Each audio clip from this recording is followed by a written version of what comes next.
You ever try to write down everything you actually know? Not a grocery list, not a workout, everything. Every principle, every framework, every cycle, every lesson you learn the hard way. It took me 11 years. Yeah, I'm tired. This is the Powerbuilding podcast. I'm Chris Marzarella, and today we're going to be talking about something unbelievable, for me at least. Um, this week it's going to be a little different. This week, I want to talk to you about something I've been sitting on for over a decade. A book. My book. I love saying that. 643 pages of a book. It took 11 years of writing, 40 years of coaching pressed into one place for the first time. I'll get to what's in it, but first I want to be clear about something. If I open the show with, hey, buy my book, you should probably turn around, turn this off, and go do something useful. That's not what this is. This is me walking you through what I built and why I built it that way. I wrote this book because the fitness industry runs on smoke now. A lot of you are buying the bullshit. I get it. The marketing, it's gotten slicker. The promises have gotten louder. The actual product underneath hasn't gotten any better. Here's how I had in mind when I wrote this, or who I had in mind when I wrote this. This is for the lifter who's been at it a long time or long enough to know that none of this is as simple as the internet pretends. The lifter who's tired of running a program, stalling, program hopping, jumping back into another program, stalling again, and watching the years pass without much to show for him. That lifter is who this is for. All right, let me walk you through the architecture. See, the book is organized into 4 parts, and the order matters a lot. Part 1 is the thinking layer. Part 2 is where the thinking turns into operational frameworks. Part 3 is where the frameworks turn into the real week by week training blocks that you can run. Part 4 is the support layer that makes all of it usable in real life. You don't get to skip ahead. If you jump into Part 3 before you understand Part 1, you'll change things you shouldn't have changed in the first time. That's a guarantee. Okay, let's start with Part 1. This is the foundation, the philosophy, the decision-making layer underneath each programming choice. The reason this part exists is simple. Most lifters who fail in this game fail because the decision-making under fatigue is bad. The programming isn't usually the problem. They program hop. 12 weeks here, 8 weeks there, a month of freelancing in between. Nothing ever stacks up on anything. Every block resets the one before it, and the years quietly pass. When something feels off, they panic. When the scale stalls, they cut more. When progress slows, they pile on the volume. When a joint hurts, they push through it and call discipline. Part 1 is a set of guardrails that stops you from doing all that. It opens with the 6 guiding principles that run the whole system. I'm not going to list them off like a textbook, but I'll tell you that the most important thing about them is that these principles don't always agree. One principle says train hard. Another says you're too cooked to train hard today. Another says it's time to add weight. And another one says don't add weight on an irritated joint. A system that gives you principles without a hierarchy is just giving you better vocabulary for the same arguments you were already having with yourself. So, the book gives you the hierarchy. It tells you which principle wins when they conflict. The short version is this: longevity wins. Always. Because a decision that ends your training career ends every number that career was ever chasing. That's the rule that protects you from yourself. From there, part 1 walks you through the structure of a training week. how the layers of stress fit together, why your primary lift comes first every session, why accessories matter, even when you're tired, why conditioning is supposed to support your lifting instead of competing with it. Then it gets into the mindset chapter. This isn't a chapter about pumping yourself up. It's about the way each phase of training tries to trick you into making really bad calls. A cut tries to convince you you're losing muscle when you're really just losing glycogen. A growth phase tries to convince you to add volume because progress feels slow. A deload tries to convince you you're recovered enough to start lifting heavy by week 2. A recomp tries to convince you nothing is happening because the scale ain't moving. Each phase has its own trap. Knowing the trap before you fall into it is half the battle. Part 1 also covers the 4 pillars under load. This is the chapter I think about the most when I'm coaching. Picture training stress as 4 dials on a dashboard: strength intensity, hypertrophy volume, conditioning load, recovery demand. Above those dials sits 2 non-negotiables: your rate of fat loss, your protein intake, and those 2 non-negotiables decide how much recovery budget you have to work with. The 4 dials decide how that budget gets spent.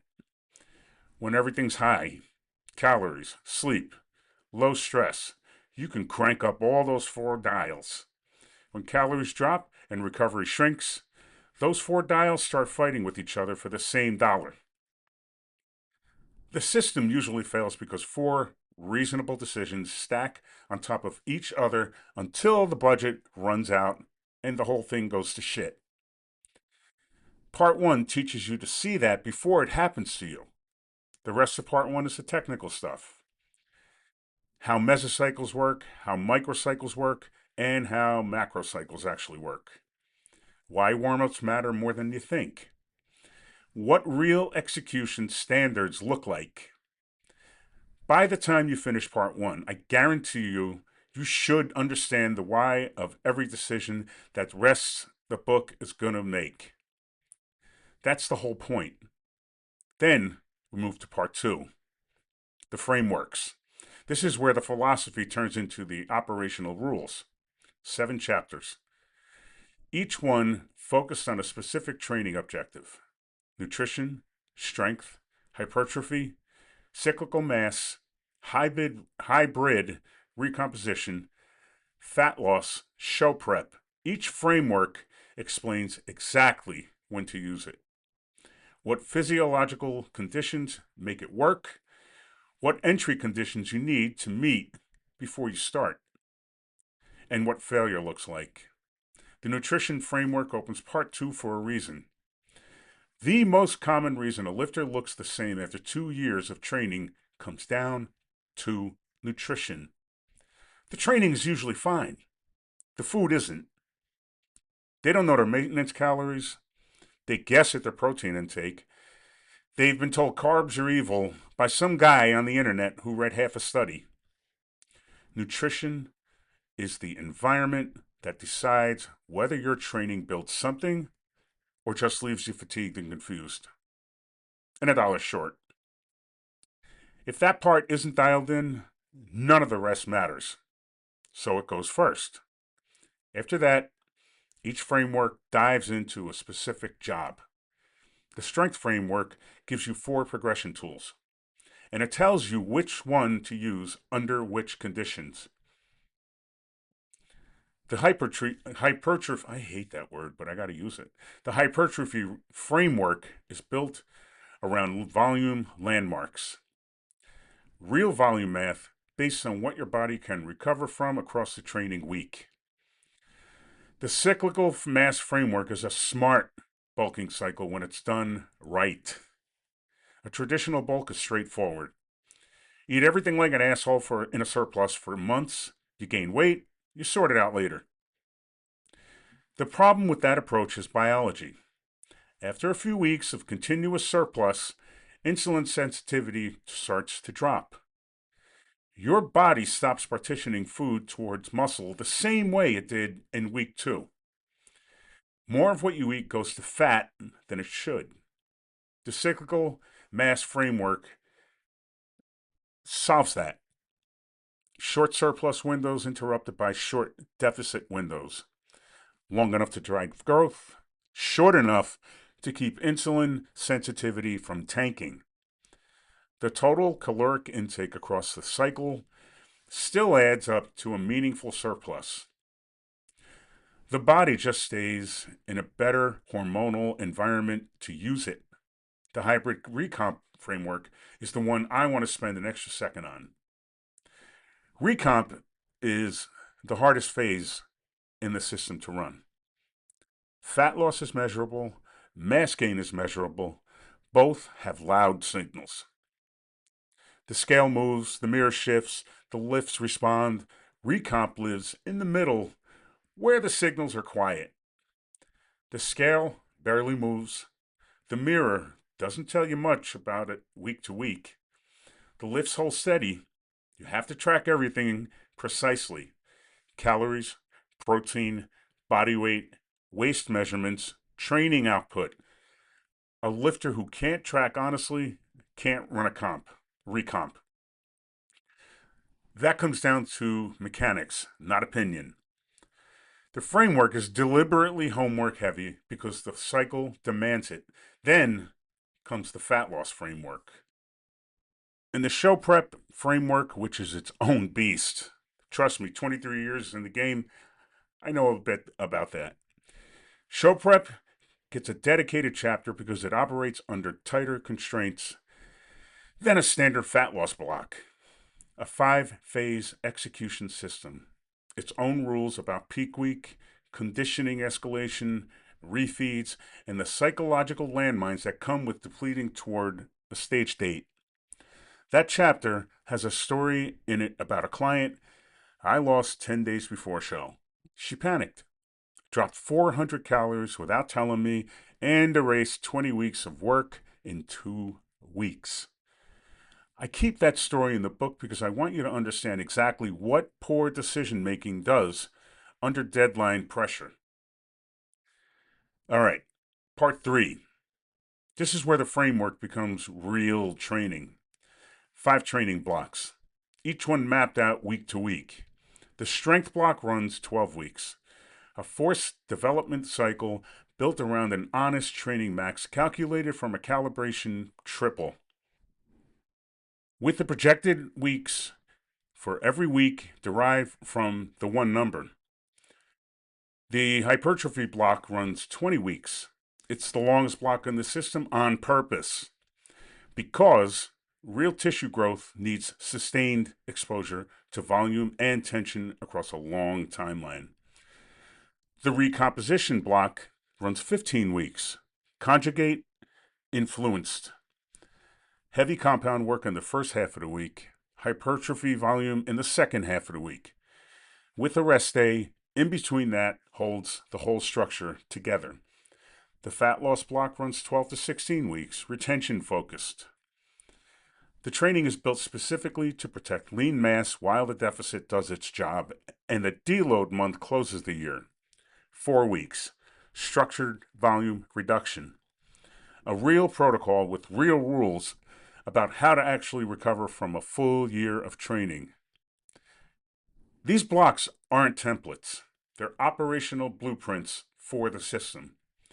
Each block tells you the exact week-to-week loading, the percentages, the volume targets, the RIR ceilings, how to read the recovery markers, when to push, when to pull back, how the block ends, and what comes after it. Then we close with part 4, the toolbox. I love that word. This is where the book stops becoming theory and becomes something you can actually use on a Monday morning. There's a the calculator chapter. There's 3-rep max calculator. The tune modality TDEE method. Working percentage tables. A phase loading reference you can pull up while you're programming. There's a chapter on exercise snacks for the days when life punches you in the face and you can't get a full session in. There's a food guide that tells you which foods do what across different phases. There's a supplement chapter that lists the 5 things that actually work and the 5 that are mostly shit. I'm not going to read the whole list, but I'll tell you this. If you're buying BCAAs while hitting your protein target with whole food, just send me your money. That chapter explains why. There's a DIY equipment chapter for lifters who don't want to spend $2,000 on a belt squat machine when a dipping belt and 2 boxes do the same job. There's a chapter on steroids and my own story on steroids. It stays away from the how-to, trust me. It's me telling you the no bullshit truth about 20 years of use and what it cost me. I wrote it because nobody told me the truth when I was 32. Even though I knew the truth. I knew what could happen to morons who abuse these things. Turns out, I was a moron. It's not a far stretch. There's a chapter on women in training, co-written with Dr. Michelle Fanous, because there's a lot I don't know about female physiology, and pretending otherwise would just be dumb. There's a meet prep chapter for powerlifters approaching a sanctioned meet, a chapter on training around injuries and chronic issues, a chapter on the aging athlete written from the inside as someone living it through it. There's a blueprint for how the whole year fits together for 3 different athlete types: the physique athlete, the power lifter, the general fitness lifter. Each one gets a fully mapped annual cycle showing exactly how the blocks stack across 12 to 17 months. And then there's the last chapter, the one for trainers and coaches. How to run a consultation, how to spot a bad client early, how to handle no-shows, how to build income that doesn't depend on bodies in your studio, how to walk away from a client, basically how to fire them.